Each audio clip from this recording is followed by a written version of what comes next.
Let's look at a couple of decorated cards using the pop-up snowman die. This first card is an A7 sized card. It's 5 inches tall by 7 inches wide, and when it opens, the snowman pops up, and as you see this time I had his hat in his hand, so he's kind of tipping his hat to you. It says holiday greetings there inside. Here's the snowman die put inside a 6x6 card. Now that is a great size for the snowman die because it gives him a little bit extra room. He doesn't have to be so far forward in the card. Do know though that a square card like a 6x6 does require extra postage when you mail it. And this card here says, oh, the weather outside is, it looks very wintry on the front, but then when you open it, it says delightful, and the snowman pops up and he is actually sitting on the beach. See that little beach towel there made from some striped paper and some fringed fiber.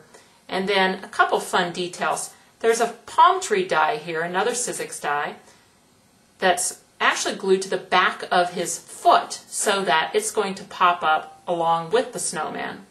Over here in his other hand, there's a little tag where I've put season's greetings and happy holidays on each side of the tag, and that way, depending on which way it pops up, you'll get a greeting. And then I want to zoom in on his feet here so you can see that I altered those boots. I cut them out of white cardstock and then cut them again out of pink scraps and created little flip-flops for him.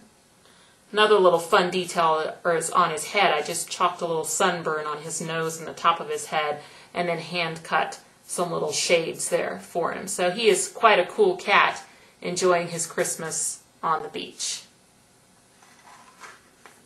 Now this last sample uses the pop-up snowman die, but in a very different way, not as a snowman at all. But I wanted to start first with the front of the card because what I used to create this card is another Sizzix die called a Movers and Shapers die. And what's fun about that die is that it creates the A2 size card, horizontal card that you see here, and it has a place where you can add different shapes to create windows in the front of your card. And in this case, I used the triple circle window, and I arranged that on my die, and then when I die cut the black cardstock, it had those 3 windows in it for me.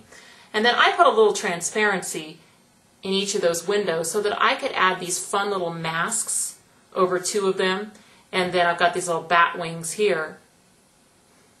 And then this is a little closure that I made just with some elastic around a decorative brad. That keeps the card closed, and then when you open the card, this is the pop-up snowman die, but it's just his bottom half. And there are instructions for how to behead the snowman on my blog, which you'll see the blog address at the end of this tutorial. And just have a little alteration to do, and then you can create just a single ball pop-up like this. Lots of things that you can do with a ball pop-up. Now I wanted to show that once those windows are open, you can see that 2 of them have turned into jack-o'-lanterns here, and then one is this fun little kettle with some googly eyes, and there's some candy corn here. It says her favorite color is candy corn. And all of these little artwork pieces were made by one of my favorite artists, Allison Strine.